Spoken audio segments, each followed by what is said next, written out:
राम राम सबको। आप सबका स्वागत है। मैं श्री रामचरितमानस पाठ शुरू करने जा रही हूँ, जिसमें मैंने छठा विश्राम लिया था मास परायण का। अब मैं वहीं से शुरू करने वाली हूँ। पहले हम मर्यादा पुरुषोत्तम श्री रामचंद्र जी का आह्वान करेंगे, सीता मैया का आह्वान करेंगे, बजरंगबली का आह्वान करेंगे। मंगल भवन अमंगल हारी, ध्रुव दशरथ अजर बिहारी।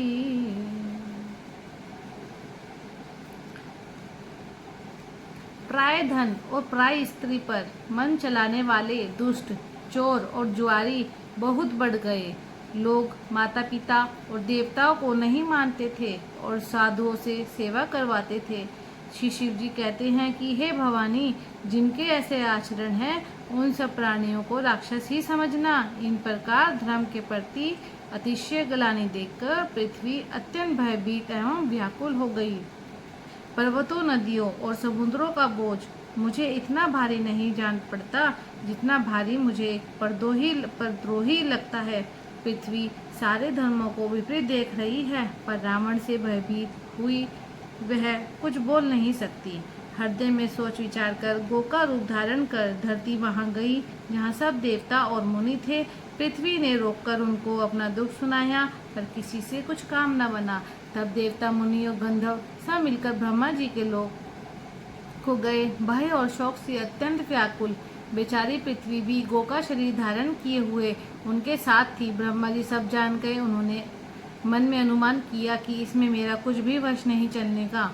जिसकी तू दासी है वही अविनाशी हमारा और तुम्हारा दोनों का सहायक है। ब्रह्मा जी ने कहा, हे धरती, मन में धीरज धारण करके श्री हरि चरणों का स्मरण करो। प्रभु अपने दासों की पीड़ा जानते हैं कि ये तुम्हारी कठिन विपत्ति का नाश करेंगे।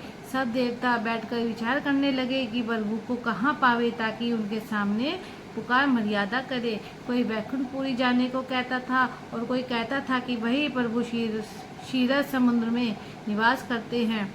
जिसके हृदय जैसी भक्ति और प्रीति होती है, प्रभु वहाँ सदा उसी रीति से प्रकट होते हैं। हे पार्वती, उस समाज में मैं भी था। अवसर पाकर मैंने एक बात कही, मैं तो यह जानता हूँ कि भगवान सब जगह समान रूप से व्यापक है, प्रेम से प्रकट हो जाते हैं। देश काल दिशा विदिशा बताओ, ऐसी जगह कहाँ है जहाँ प्रभु ना हो। वे चराचरमय होते हुए भी सबसे रहित है और विरक्त है। वे प्रेम से प्रकट होते हैं जैसे अग्नि अव्यक्त रूप से सर्वत्र व्यापक है, परंतु जहाँ उसके लिए अग्नि मंथनादि साधन किए जाते हैं वहाँ वे प्रकट होती है। इसी प्रकार सर्वत्र व्याप्त भगवान भी प्रेम से प्रकट होते हैं। मेरी बात सबको प्रिय लगी। ब्रह्मा जी ने साधु साधु कहकर बड़ाई की। मेरी बात सुनकर ब्रह्मा जी के मन में बड़ा हर्ष हुआ। उनका तन पुलकित हो गया और नेत्रों से आंसू बहने लगे। तब वे धीर बुद्धि ब्रह्मा जी सावधान होकर हाथ जोड़कर स्तुति करने लगे। हे देवताओं के स्वामी, सेवकों को दुख देने वाले, शरणागत की रक्षा करने वाले भगवान, आपकी जय हो, जय हो। हे गो ब्राह्मणों को हित करने वाले, असुरों का विनाश करने वाले, समुद्री कन्या लक्ष्मी जी की हे प्रिय स्वामी, आपकी जय हो। हे देवता और पृथ्वी का पालन करने वाले, आपकी लीला अद्भुत है, उसका भेद कोई नहीं जानता। ऐसे जो स्वभाव से ही कृपालु और दीनदयालु हैं, वे ही हम पर कृपा करें। हे अविनाशी, सबके हृदय निवास करने वाले, सर्वव्यापक परम आनंद स्वरूप, अज्ञ इंद्रियों से पवित्र चरित्र, माया से रहित मुकुंद, आपकी जय हो, जय हो। विरक्त तथा मोह से सर्वथा छूटे हुए मुनिवृंद भी अत्यंत अनुरागी बनकर, जिनका रात दिन ध्यान करते हैं और जिनके गुणों के समूह का गान करते हैं, वह सच्चिदानंद की जय हो। जिन्होंने बिना किसी दूसरे संगी अथवा सहायक के अकेले ही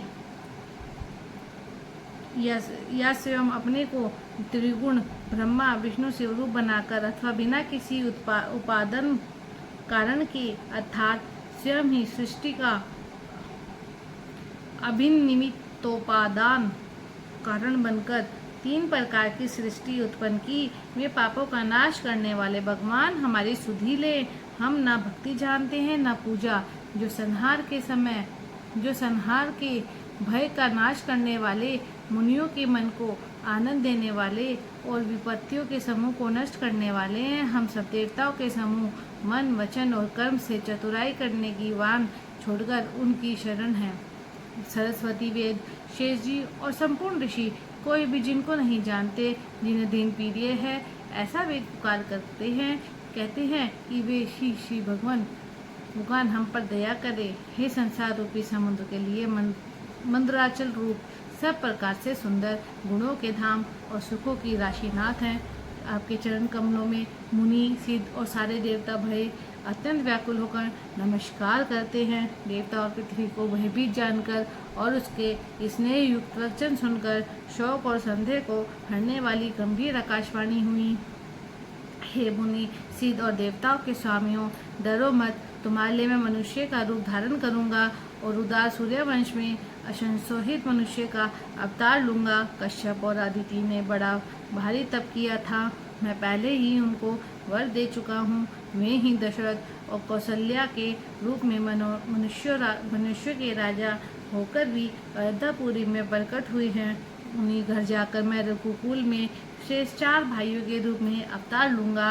नारद के सब वचन में सत्य करूंगा और अपनी पराशक्ति के सहित अवतार लूंगा। मैं पृथ्वी का सब भार हर लूंगा। हे देववृंद, तुम निर्भय हो जाओ। आकाश में ब्रह्म की वाणी को कान से सुनकर देवता तुरंत लौट गए। उनका हृदय शीतल हो गया। तब ब्रह्मा जी ने पृथ्वी को समझाया। वह भी निर्भय हुई और उसके जी में भरोसा आ गया। देवताओं को यही सिखाकर कि वानरों का शरीर धर कर तुम लोग पृथ्वी पर जाकर भगवान के चरणों की सेवा करना। ब्रह्मा जी अपने लोक को चले गए। सब देवता अपने अपने लोक को गए। पृथ्वी सहित सबके मन को शांति मिली। ब्रह्मा जी ने जो कुछ आज्ञा दी उससे देवता बहुत प्रसन्न हुए और उन्होंने देर नहीं की। पृथ्वी पर उन्होंने वानर देह धारण की। उनमें अपार बल और प्रताप था। सभी शूरवीर थे।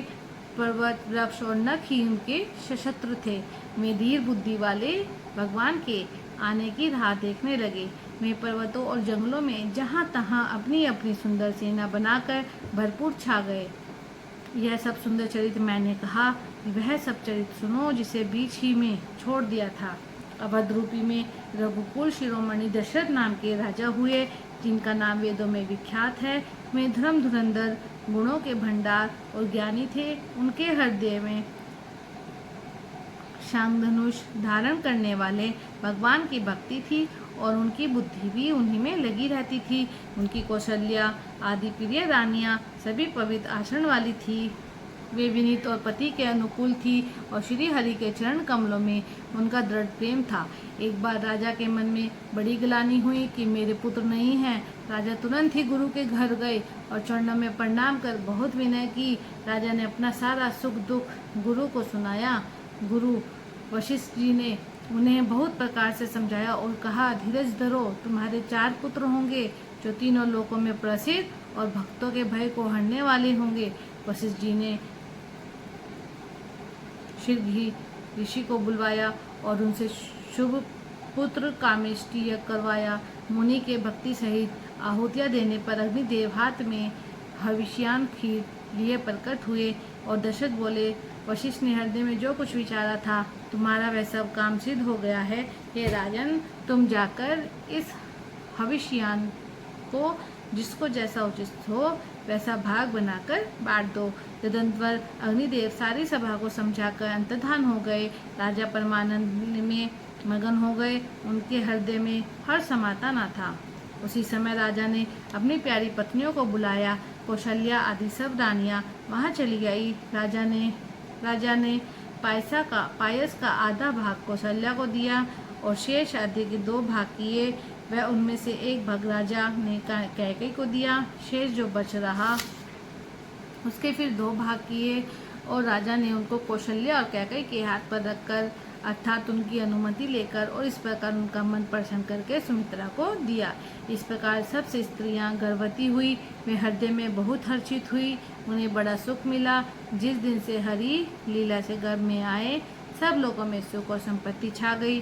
शोभाशील और तेज की खान सब रानियां महल में सुशोभित हुई। इस प्रकार कुछ समय सुखपूर्वक बीता और वह अवसर आ गया जिसमें प्रभु को प्रकट होना था। योग, लगन, ग्रह, वार और तिथि सभी अनुकूल हो गए। जड़ और चेतन सब हर्ष भर गए। श्री राम का जन्म सुख का मूल है। पवित्र चैत्र का महीना था। नवमी तिथि थी। शुक्ल पक्ष और भगवान का प्रिय अभिजीत मुहूर्त था। दोपहर का समय था। न बहुत सर्दी थी न गर्मी थी। वह पवित्र समय सब लोगों को शांति देने वाला था। शीतल, मंद और सुगंधित पवन बह रहा था। देवता हर्षित थे और संतों के मन में बड़ा चाव था। वन फूले हुए थे। पर्वतों के समूह मणियों से जगमगा रहे थे और सारी नदियां अमृत की धारा बहा रही थी। जब ब्रह्मा जी ने अवसर जाना तब सारे देवता विमान सजा कर चले। निर्मल आकाश देवताओं के समूह से भर गया और गंधर्वों के दल गुणों का गान करने लगे और सुंदर अंजलियों में सजाकर पुष्प बरसाने लगे। आकाश में घमाघम नगाड़े बजने लगे। नाहक मुनि और देवता स्तुति करने लगे। बहुत प्रकार से अपनी अपनी सेवा भेंट करने लगे। देवताओं के समूह विनती करके अपने अपने लोक में जा पहुँचे। समस्त लोगों को शांति देने वाले जगदाधार प्रभु प्रकट हुए हैं। बोला श्री रामचंद्र भगवान की जय। दीनों पर दया करने वाले कौशल्या जी के हितकारी कृपालु प्रभु प्रकट हुए। मुनियों के मन को हरने वाले उनके अद्भुत रूप का विचार करके माता हर्ष से भर गई। नेत्रों को आनंद देने वाला मेघ समान श्याम शरीर था। चारों भुजाओं में अपने आयुध धारण किए हुए थे। दिव्य आभूषण और वनमाला पहने थे। बड़े बड़े नेत्र थे। इस प्रकार शोभा के समुद्र तथा खर राक्षस को मारने वाले भगवान प्रकट हुए। दोनों हाथ जोड़कर माता कहने लगी, हे अनंत, मैं किस प्रकार तुम्हारी स्तुति करूं? वेद और पुराण तुमको माया, गुण और ज्ञान से परे और परिमाण रहित बतलाते हैं। श्रुतियाँ और संत जनन दया और सुख का समुद्र, सब गुणों का धाम कहकर जिनका गान करते हैं, वही भक्तों पर प्रेम करने वाले लक्ष्मीपति भगवान मेरे कल्याण के लिए प्रकट हुए हैं।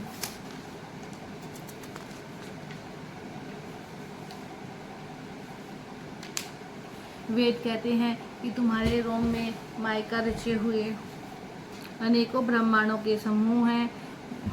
वे तुम मेरे गर्भ में इस हंसी की बात के सुनने पर धीर पुरुषों की बुद्धि भी स्थिर नहीं रहती। जब माता को ज्ञान उत्पन्न हुआ तब प्रभु मुस्कुराए। वे बहुत प्रकार के चरित्र करना चाहते थे। अतः उन्होंने पूर्व जन्म की सुंदर कथा कहकर माता को समझाया, जिससे उन्हें पुत्र का प्रेम प्राप्त हो, भगवान की पुत्री पुत्र प्रभाव हो जाए। माता की वह बुद्धि बदल गई। तब वह फिर बोली, हे तात, यह रूप छोड़कर अत्यंत प्रिय बाल लीला करो। मेरे लिए यह सुख परम अनुपम होगा। माता का यह वचन सुनकर देवताओं के स्वामी सुजान भगवान ने बालक रूप होकर रोना शुरू कर दिया। तुलसीदास जी कहते हैं, जो इस चरित्र का गान करते हैं वे श्री हरि का पद पाते हैं और फिर संसार रूपी कूप में नहीं गिरते। ब्राह्मण, गो, देवता और संतों के लिए भगवान ने मनुष्य का अवतार लिया। वे अज्ञानमयी मलिना माया और उसके गुण सत्य, रज, स्तंभ और बाहरी तथा भीतरी इंद्रियों से परे हैं। इनका दिव्य शरीर अपनी इच्छाओं से नहीं बना, किसी कर्म बंधन से परवश होकर त्रिगुणात्मक भौतिक पदार्थों के द्वारा नहीं। बच्चे रोने की बहुत ही प्यारी ध्वनि सुनकर जब रानियां उतावली होकर दौड़ी चली आई, दासियां हर्षित होकर जहाँ तहाँ दौड़ी, सारे कुरवासी आनंद में मग्न हो गए। राजा दशरथ जी पुत्र का जन्म कानों से सुनकर मानो ब्रह्मानंद में समा गए। मन में अतिशय प्रेम है। शरीर पुलकित हो गया। वे उठना चाहते थे। जिनका नाम सुनने से ही कल्याण होता है, वही प्रभु मेरे घर आए हैं। यह सोचकर राजा का मन परम आनंद से पूर्ण हो गया। उन्होंने बाजे वाले को बुलाकर कहा कि बाजा बजाओ। गुरु वशिष्ठ जी के पास बुलावा गया। वे ब्राह्मणों को साथ लिए राजद्वार पर आए। उन्होंने जाकर अनुपम बालक को देखा, जो रूप की राशि है और जिसके गुण कहने से समाप्त नहीं होते। फिर राजा ने नांदी मुख श्राद्ध करके सब जात कर्म संस्कार आदि किए और ब्राह्मणों को सोना, गो, वस्त्र और मणियों का दान दिया। ध्वजा, पताका और तोरणों से नगर छा गया। जिस प्रकार से वह सजाया गया उसका तो वर्णन ही नहीं हो सकता। आकाश से फूलों की वर्षा हो रही है। सब लोग ब्रह्मानंद में मग्न हैं। स्त्रियां झुंड की झुंड मिलकर चली। स्वाभाविक श्रृंगार किए ही वे उठ दौड़ी। सोने का कलश लेकर और थालों में मंगल द्रव्य भरकर गाती हुई राज दरबार में प्रवेश करती हैं। वे आरती करके निछावर करती हैं और बार बार बच्चे के चरणों पर गिरती हैं। मगध, सूत, बंदीजन और गवैर रघुकुल के स्वामी के पवित्र गुणों का गान करते हैं। राजा ने जब किसी को भरपूर दान दिया, जिसने पाया उसने भी नहीं रखा, लुटा दिया। सभी गलियों के बीच बीच में कस्तूरी, चंदन और केसरी के कीच मच गई।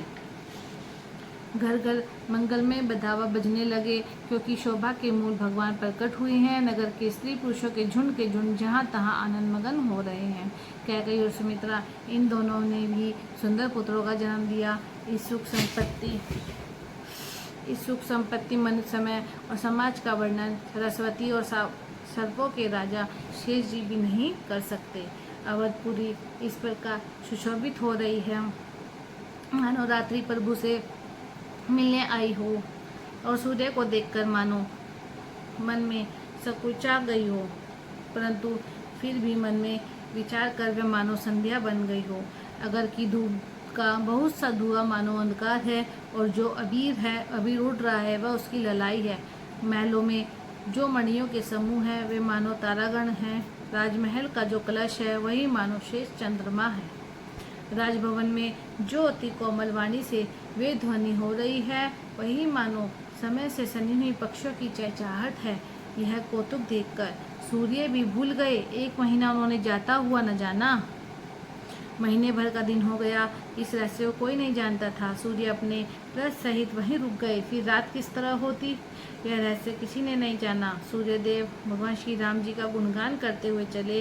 यह महोत्सव देखकर देवता, मुनि और नाग अपने भाग्य की सराहना करते हुए अपने अपने घर चले। हे पार्वती, तुम्हारी बुद्धि श्री रामचंद्र जी के चरणों में बहुत दृढ़ है।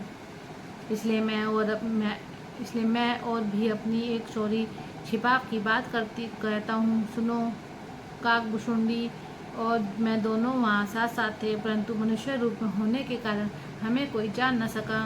परम आनंद और प्रेम के सुख में फूले हुए हम दोनों मगन मन से गलियों में भूले हुए फिरते थे, परंतु यह शुभ चरित्र वही जान सकता है जिस पर राम जी की कृपा हो। उस अवसर पर जो जिस प्रकार आया, जिसके मन को जो अच्छा लगा, राजा ने उसे वही दिया। हाथी, रथ, घोड़े, सोना, गाय, हीरे और भांति भांति वस्त्र राजा ने दिए। राजा ने सबके मन को संतुष्ट किया। सब लोग जहाँ तहाँ आशीर्वाद दे रहे थे कि तुलसीदास स्वामी सब पुत्र चिरंजीवी हो। इस प्रकार कुछ दिन बीत गए। दिन और रात जाते हुए जान नहीं पड़ते। तब नामकरण संस्कार का समय जानकर राजा ने ज्ञानी मुनि श्री वशिष्ठ जी को बुला भेजा। मुनि की पूजा करके राजा ने कहा, हे मुनि, आपने मन में जो विचार रखे हों वे नाम रखिए। मुनि ने कहा, हे राजन, इनके अनेक अनुपम नाम हैं, फिर भी मैं अपनी बुद्धि के अनुसार कहूँगा। ये जो आनंद के समुद्र और सुख की राशि है, जिस आनंद सिंधु के एक कण से तीनों लोग सुखी होते हैं, उन आपके सबसे बड़े पुत्र का नाम राम है, जो सुख का भवन और संपूर्ण लोगों की शांति देने वाला है, जो संसार का भरण पोषण करते हैं। उन आपके दूसरे पुत्रों का नाम भरत होगा, जिनके स्मरण मात्र से शत्रु का नाश होता है। उनका वेदों में प्रसिद्ध शत्रुघ्न नाम है, जो शुभ लक्षणों के नाम श्री राम जी के प्यारे और सारी जगत के आधार हैं। गुरु वशिष्ठ जी ने उनका नाम लक्ष्मण ऐसा श्रेष्ठ नाम रखा। गुरु जी ने हृदय में विचार कर ये नाम रखे और कहा, हे राजन, तुम्हारे चारों पुत्र वेद के तत्व हैं, जो मुनियों के धन, भक्तों के सर्वस्व और शिव जी के प्राण हैं। उन्होंने बाल लीला के रस में सुख माना है। बचपन से ही श्री रामचंद्र जी को अपना परम हितैषी स्वामी जानकर लक्ष्मण जी ने उनके चरणों में प्रीत जोड़ ली और भरत और शत्रुघ्न दोनों भाइयों में स्वामी और सेवक की जिस प्रतीति की प्रशंसा है वह प्रीति हो गई। श्याम और गौ शरीर वाली दोनों सुंदर जोड़ियों की शोभा को देखकर माताएं तृण तोड़ती हैं। यूँ तो चारों ही पुत्र शील, रूप और गुण के धाम हैं, तो भी सुख के समुद्र श्री रामचंद्र जी सबसे अधिक हैं।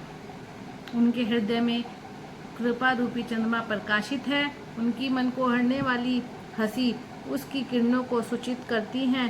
कभी गोद में और कभी उत्तम पालने में माता प्यारे ललना कहकर दुलार करती है। जो सर्वव्यापक निरंजन माया रहित, निर्गुण विनोद रहित और अजन्मा ब्रह्म है, वही प्रेम और भक्ति के वश कौशल्या जी की गोद में खेल रहे हैं। उनके नील कमल और गंभीर मेघ के समान श्याम शरीर में करोड़ों कामदेवों की शोभा है। लाल लाल चरण कमलों के नखों की ज्योति ऐसी मालूम होती है जैसे कमल के पत्तों पर मोती स्थिर हो गए हों।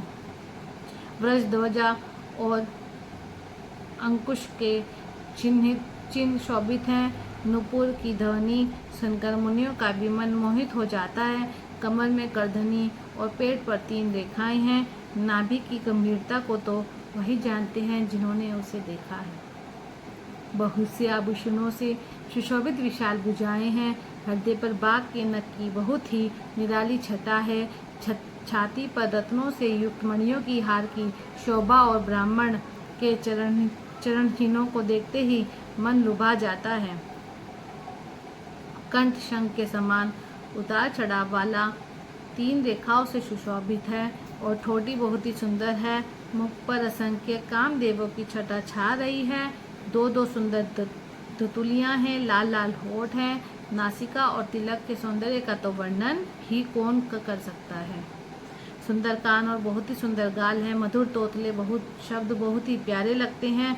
जन्म के समय से रखे हुए चिकने और घुंघराले बाल हैं जिनको माता ने बहुत प्रकार से बनाकर संवार दिया है। शरीर पर पीली जुगली पहनाई हुई है। उनका घुटनों और हाथों के बल चलना मुझे बहुत ही प्यारा लगता है। उनके रूप का वर्णन वेद और शेष जी भी नहीं कर सकते। उसे वही जानता है जिसने कभी सपन में भी देखा हो।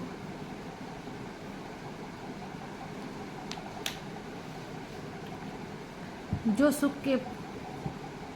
के पुण्य मोह से परे तथा ज्ञान वाणी और इंद्रियों से अतीत है, वे भगवान दशरथ कौशल्या के अत्यंत प्रेम के वश होकर पवित्र बाल लीला कर कहते हैं। इस प्रकार जगत के माता पिता श्री राम जी अवधपुर के निवासियों को सुख देते हैं जिन्होंने श्री रामचंद्र जी के चरणों में प्रीति जोड़ी है। हे भवानी, उनकी यह प्रत्यक्ष गति है। श्री रघुनाथ जी से विमुख रहकर मनुष्य चाहे करोड़ों उपाय करे, परंतु उसका संसार बंधन कौन छुड़ा सकता है। जिसने सब चराचर जीवों को अपने वश में कर रखा है, वह माया भी प्रभु से भय खाती है। भगवान उस माया को बुहों के इशारे पर नचाते हैं। ऐसे प्रभु को छोड़कर कहो किसका भजन किया जाए।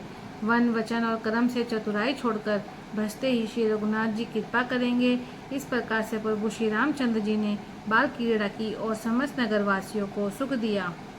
कौशल्या जी कभी उन्हें गोद से लेकर हिलाती डुलाती और कभी पालने में लिटाकर झुलाती थी। पूजा करके नैवेद्य चढ़ाया और स्वयं वहाँ गई जहाँ रसोई बनाई गई थी। फिर माता वहीं लौट आई और वहाँ आने पर पुत्र को भगवान के लिए चढ़ाए हुए नैवेद्य का भोजन करते देखा। माता भयभीत होकर पालने में सोया था, यहाँ किसने लाकर बैठा दिया। इस बात से डरकर पुत्र के पास गई तो वहाँ बालकों को सोया हुआ देखकर फिर देखा कि वही पुत्र वहाँ भोजन कर रहा है। उनके हृदय में कंप होने लगा। उनको धीरज नहीं होता। वह सोचने लगी कि यहाँ और वहाँ मैंने 2 बालक देखे। यह मेरी बुद्धि का भ्रम है या और कोई विशेष कारण है। प्रभु श्री रामचंद्र जी ने माता को घबराई हुई देखकर मधुर मुस्कान से हंस दिए। फिर उन्होंने माता को अपना अखंड अद्भुत रूप दिखलाया जिसके एक एक रोम में करोड़ों ब्रह्मांड लगे हुए हैं। अगणित सूर्य, चंद्रमा, शिव, ब्रह्मा, बहुत से पर्वत, नदियाँ, समुद्र, पृथ्वी, वन, काल, क्रम, गुण, ज्ञान और स्वभाव देखे और वे पदार्थ भी देखे जो कभी सुने भी ना थे। सब प्रकार से बलवती माया को देखा कि वह अत्यंत भयभीत हाथ जोड़े खड़ी है। जीव को देखा जिससे वह माया नचाती है और फिर भक्ति को देखा जो उस जीव को छुड़ा देती है।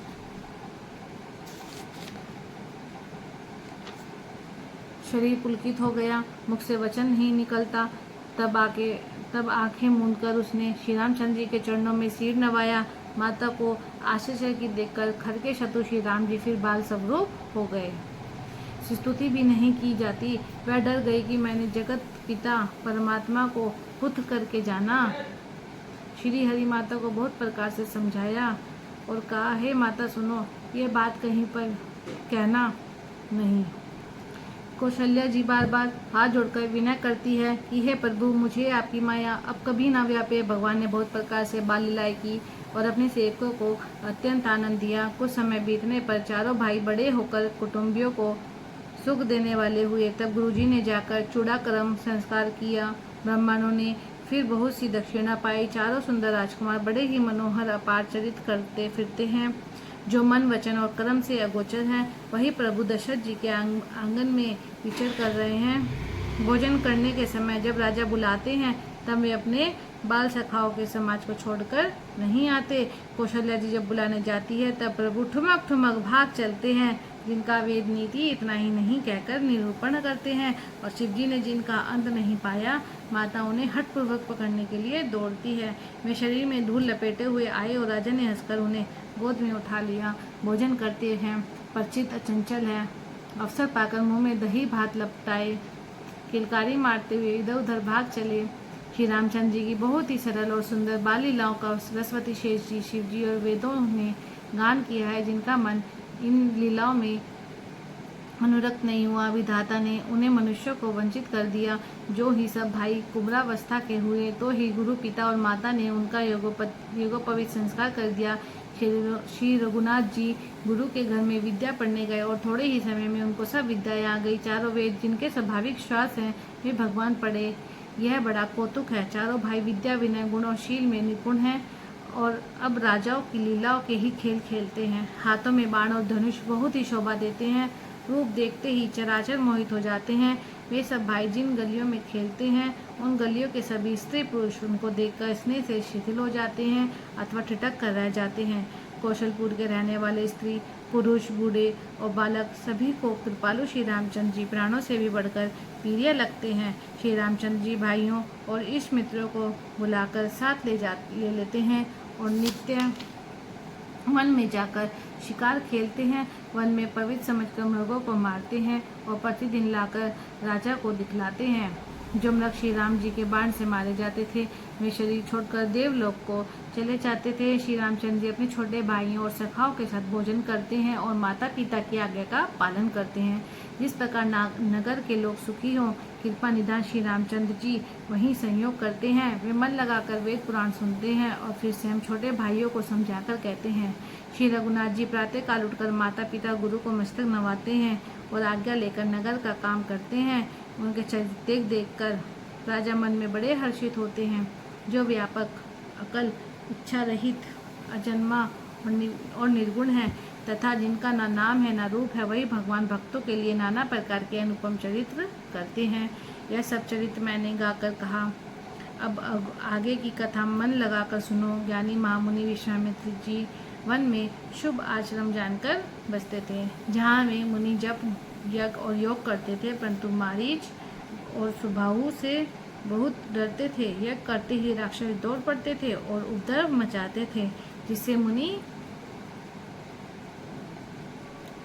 दुख पाते थे। गादी के पुत्र विश्वामित्र जी ने मन में चिंता छा गई कि ये पापी राक्षस भगवान के बिना न मरेंगे। तब श्री मुनि ने मन में विचार किया कि प्रभु ने पृथ्वी का भार हरने के लिए अवतार लिया है। इसी बहाने जाकर मैं उनके चरणों का दर्शन करूंगा और विनती करके दोनों भाइयों को ले आऊं। जो ज्ञान, वैराग्य और सब गुणों के धाम हैं, उन प्रभु के नेत्र में भर दूंगा। बहुत प्रकार से मनोरथ करते हुए जाने में देर नहीं लगी। सरयू जी के जल में स्नान करके वे राजा के दरवाजे पर पहुंचे। राजा ने जब मुनि का आनंद सुना, तब वे ब्राह्मणों के समाजों को साथ लेकर मिलने गए और दंडवत करके मुनि का सम्मान करते हुए उन्हें लाकर अपने आसन पर बैठा दिया। चरणों को धोकर बहुत पूजा की और कहा, मेरे समान धन्य आज दूसरा कोई नहीं है। फिर अनेक प्रकार के भोजन करवाए, जिससे शेष मुनि अपने हृदय में बहुत ही हर्ष प्राप्त किया। फिर राजा ने चारों पुत्रों की मुनि के चरणों पर डाल दिया। श्री रामचंद्र जी को देखकर मुनि अपनी देह की सुधि भूल गए। वे श्री रामचंद्र जी के मुख की शोभा देखते ही ऐसे मृग हो गए मानो चकोर पूर्ण चंद्रमा को देखकर लुभा गया हो। तब राजा मन में हर्षित होकर ये वचन कहे, हे मुनि, इस प्रकार तो आपने कभी नहीं की। आज किस कारण से आपका शुभ गमन हुआ, कहिए, मैं उससे पूरा करने में देर नहीं लगाऊंगा। मुनि ने कहा, हे राजन, राक्षसों के समूह मुझे बहुत सताते हैं, इसलिए मैं तुमसे कुछ मांगने आया हूँ। छोटे भाई से श्री रघुनाथ जी को मुझे दे दो, राक्षसों के मारे जाने पर मैं सनाथ हो जाऊंगा। हे राजन, प्रसन्न मन से इनको दे दो, मोह और अज्ञान को छोड़ दो। हे स्वामी, इससे तुमको धर्म और सूर्यश की प्राप्ति होगी और इनका परम कल्याण। इस अत्यंत अप्रिय वाणी को सुनकर राजा हृदय कांप उठा और उनके मुख की कांति फीकी पड़ गई। उन्होंने कहा, हे ब्राह्मण, मैंने चौथेपन में 4 पुत्र पाए हैं। आपने विचार कर बात नहीं कही। हे मुनि, आप पृथ्वी, गोधन और खजाना मांग लीजिए, मैं आप बड़े हर्ष के साथ अपना सर्वस्व दे दूंगा। देह और प्राण से अधिक प्यारा कुछ भी नहीं होता। मैं उसे भी एक पल में दे दूंगा। सभी पुत्र मुझे प्राणों के समान प्यारे हैं, उन्हें भी है प्रभु। राम को तो देते नहीं बनता। कहाँ अत्यंत डरावने और क्रूर राक्षस और कहाँ परम किशोर अवस्था के मेरे सुंदर पुत्र। प्रेम रस में सनी हुई राजा की वाणी सुनकर ज्ञानी मुनि विश्वामित्र जी ने हृदय में बड़ा हर्ष माना। तब वशिष्ठ जी ने राजा को बहुत प्रकार से समझाया, इससे राजा का संदेह नाश को प्राप्त हुआ। राजा ने बड़े ही आदर से दोनों पुत्रों को बुलाया और हृदय से लगाकर बहुत प्रकार से उन्हें शिक्षा दी। फिर कहा, हे नाथ, ये दोनों पुत्र मेरे प्राण हैं। हे मुनि, आप ही इनके पिता हैं, दूसरा कोई नहीं है। राजा ने बहुत प्रकार से आशीर्वाद देकर पुत्रों को ऋषि के हवाले कर दिया। फिर प्रभु माता के महल में गए और उनके चरणों में शीश नवाकर बोले चले। पुरुषों में सिंह रूप दोनों भाई राम लक्ष्मण मुनि का भय हरने के लिए प्रसन्न होकर चले। मैं कृपा के समुद्र, धीर बुद्धि और संपूर्ण विश्व के भी कारण हूँ। भगवान के लाल ने तो चौड़ी छाती और विशाल भुजाएं हैं। नील कमल और तमाल के वृक्ष की तरह श्याम शरीर है। कमल में पीताम्बर पहने और सुंदर तरकस कसे हुए हैं। दोनों हाथों में क्रमशः सुंदर धनुष और बाण है। श्याम और गौर वर्णन के दोनों भाई परम सुंदर है। विश्वामित्र जी को महान निधि प्राप्त हो गई। वे सोचने लगे, मैं जान गया कि प्रभु ब्राह्मण देव है। मेरे भगवान ने अपने पिता को भी छोड़ दिया। मार्ग में जाते हुए मुनि ने ताड़का को दिखलाया। सब सुनते ही वह क्रोध करके दौड़ी। श्री राम जी ने एक ही बाण से उसके प्राण हर लिए और दीन जानकर उसको निष्पत दिया। तब ऋषि विश्वामित्र ने प्रभु को मन में विद्या का भंडार समझते हुए दी। ऐसी विद्या दी जिसमें भूख प्यास न लगे और शरीर में अतुलित बल और तेज का प्रकाश हो। तब अस्त्र शस्त्र समर्पण करके मुनि प्रभु श्री राम जी को अपने आश्रम में ले आए और उन्हें परम हेतु जानकर भक्ति पूर्वक कंद मूल और फल का भोजन कराया। सवेरे श्री रघुनाथ जी ने मुनि से कहा, आप जाकर निडर होकर यज्ञ कीजिए। यह सुनकर सब मुनि हवन करने लगे और आप यज्ञ की रखवाली पर रहे। यह समाचार सुनकर मुनियों का शत्रु क्रोधी राक्षस मारीच अपने सहायकों को लेकर दौड़ा। श्री राम जी ने बिना फल वाला बाण उसको मारा, जिससे वह 100 योजन के विस्तार वाले समुद्र के पार जा गिरा। फिर सुबाहु को अग्नि बाण मारा। इधर छोटे भाई लक्ष्मण जी ने राक्षसों की सेना का संहार कर डाला। इस प्रकार श्री राम जी ने राक्षसों को मारकर ब्राह्मणों को निर्भय कर दिया। तब सारे देवता और मुनि स्तुति करने लगे। बोलो श्री रामचंद्र भगवान की जय। श्री रघुनाथ जी ने वहाँ कुछ दिन और रहकर ब्राह्मणों पर दया की। भक्ति के कारण ब्राह्मणों ने उन्हें पुराणों की बहुत सी कथाएं कही। यद्यपि प्रभु सब जानते थे। तदंतर मुनि ने आदर पूर्वक समझाकर कहा, हे प्रभु, चलकर एक चरित्र देखिए। रघुकुल के स्वामी श्री रामचंद्र जी धनुष्यज्ञ सुनकर मुनि श्रेष्ठ विश्वामित्र जी के साथ प्रसन्न होकर चले। मार्ग में एक आश्रम दिखाई पड़ा। वहाँ पशु पक्षी कोई भी जीव जंतु नहीं था। पत्थर की एक शिला को देखकर प्रभु ने पूछा। तब मुनि विस्तार पूर्वक सब कथा कही। गौतम मुनि की स्त्री अहिल्या शापवत पत्थर की देह धारण किए बड़े धीरज से आपके चरण कमलों की धूलि चाहती है। हे रघुवीर, इस पर कृपा कीजिए। श्री रामचंद्र जी के पवित्र और शोक को नाश करने वाले चरणों का स्पर्श पाते ही सचमुच वह तपोमूर्ति अहिल्या प्रकट हो गई। भक्तों को सुख देने वाले श्री रघुनाथ जी को देखकर वह हाथ जोड़कर सामने खड़ी रह गई। अत्यंत प्रेम के कारण वह अधीर हो गई। उसका शरीर पुलकित हो उठा, मुख से वचन कहने में नहीं आते थे। वह अत्यंत बड़भागिनी अहिल्या प्रभु के चरणों से लिपट गई और उसके दोनों नेत्रों से जल की धारा बहने लगी। फिर उसने मन में धीरज धरकर प्रभु को पहचाना और श्री रघुनाथ जी की कृपा से भक्ति प्राप्त की। तब अत्यंत निर्मल वाणी से उसने स्तुति प्रारंभ की कि हे ज्ञान से जानने योग्य श्री रघुनाथ जी, आपकी जय हो। मैं अपवित्र स्त्री हूँ और हे प्रभु, आप जगत को पवित्र करने वाले, भक्तों को सुख देने वाले और रावण के शत्रु हैं।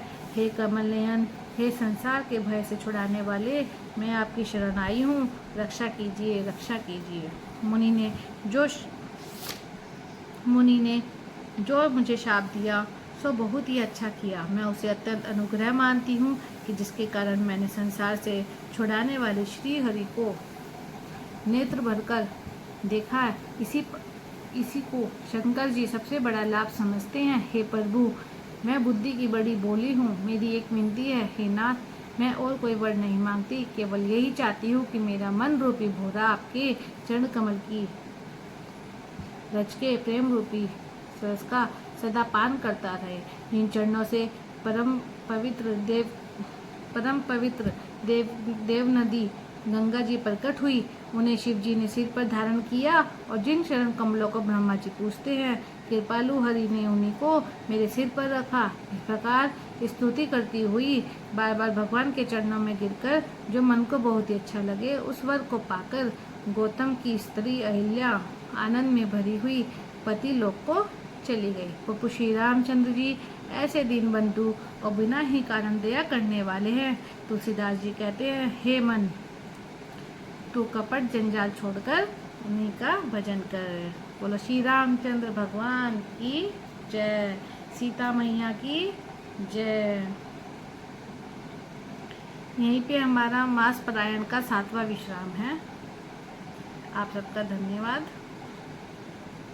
अगर मेरा ये पाठ अच्छा लगा हो, मैं पूरी कोशिश कर रही हूँ और मैं पूरी ये श्री रामचरितमानस पाठ पूरा करूँगी, ऐसे ही विश्राम ले के बीच में। तो आपका धन्यवाद।